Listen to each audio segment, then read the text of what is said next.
Се наоѓаме во трпезаријата, каде што за помалце од половина час ке всушност биде поделен и оброкот, кој што секојдневно го добиваат овие луѓе кои што доаѓаат тука во пунктот за бездомници Момин поток.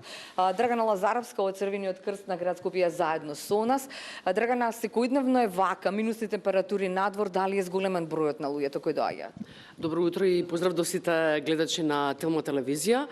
Како што може да забележат гледачите на Телма телевизија, се наоѓаме во трпезарискиот дел, еден наменско направен дел во пунктот за бездомници. Тоа е и целта на овој простор, да на едно место сите бездомни лица ги згрижи и да се подели оброкот на еден човечки и достоинствен начин. Затоа и пред неколку години излезе потребата да се отвори еден ваков трпезарски дел, каде што и бездомните лица и меѓу себе ќе се дружат, ќе комуницираат, ќе ги споделуваат сите оние своји проблеми, како и успешни приказни. Како што можеме да видиме, во градот Скопје се случуваат ниски температури, негдека на минус 10 целзиусови степени, и мисијата и заложбата на Црвениот крст е да во овие минусни температури ги активира сите оние човечки ресурси, сите оние сместувачки капацитети и целиот стручен тим кој што се состои од парамедик, доктор, социјален работник, психолог, да излезат на терен и ги детектираат сите оние бездомни лица кои што се наоѓаат на градските улици. Температурите, можам да кажам дека цела недела се тие за кои што напоменавме дека се на минус 10.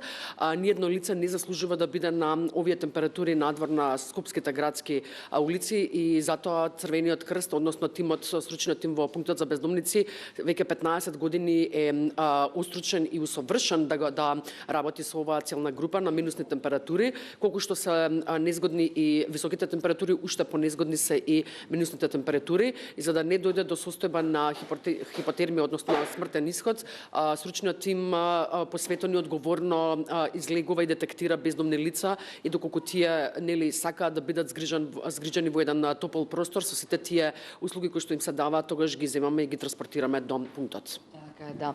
Драгана, минатата година кога дојдовме овде, ни рековте дека од прилика 170 колку се на број можност за да дојдат тука и да преспијат, да преноќат, да останат некој период овде. Дали е зголемена бројката од минатата година до сега?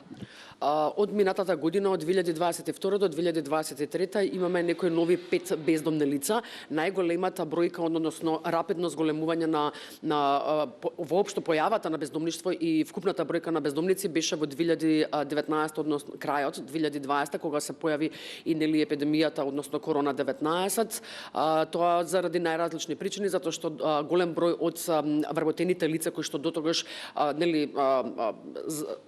запечелувале некако за својот живот, се наоѓаат директно изложени на улица, оставени, односно со затворени фирми. Работодавците, голем број на работодавци ги затворија своите компании и фирми, така да лицата кои што дотогаш, да речеме, заработувале за сопствениот живот и ги плаќале сите оние, да речеме, кири и кредити во најлоша верзија, да речеме, сега не се во можност да го прават тоа и директно се изложени да едноставно бараат помош и спас во Црвениот крст.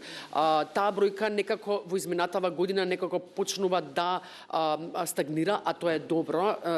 Не би посакала да расте веќе над 170 бездомни лица.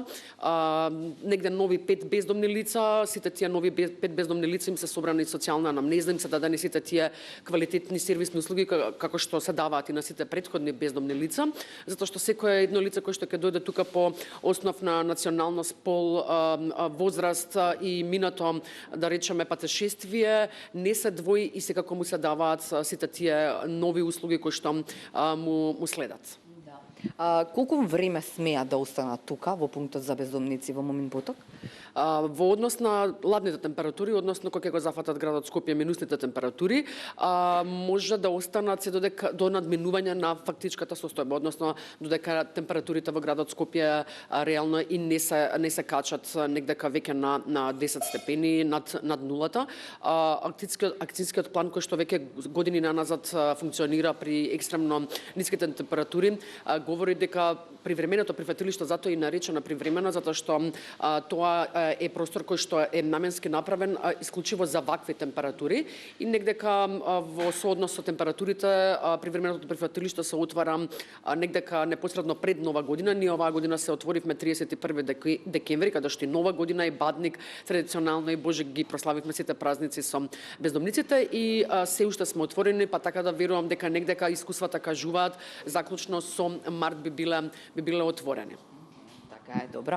Драгана, во очекување или во посакување, со посакување оваа година, 2023, да не донесе нови бездомни лица, освен оние 5 кои што нови ги детектиравте вие, да не ви одземаме премногу простор, нели, време, ви благодарам за споделените приказни и секако, нели, бездомните лица се тука. Како тие доаѓаат, тука јадат и потоа заминуваат, како прават? Така, значи, пунктот за бездомници е отворен од понеделник до петок, од 8 часот до 16 часот, во текот на целата година. Бездомните лица, значи, ги имаат сите оние сервисни услуги кои што им следат во текот на 365 дена.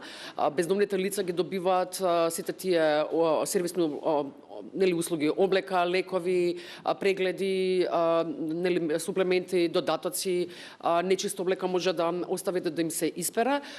Конкретно, трпезарискиот дел функционира среда и петок, но се додека се појави потреба од самите бездомни лица да имаат и екстра оброк, тогаш и тоа го правиме во текот и на останатите денови. Да. Ти благодарам уште еднаш, како што реков, ете така се одјавуваме одовде од трпезаријата, имаат работа овие луѓе, затоа да не им земаме уште повеќе време, нели бројката е на нови 5 бездомни лица плюс оние 170 во очекување дека таа ќе стагнира, минусите температури се можност сите овде бездомни лица да дојдат да се стоплат и да го добијат својот топол оброк.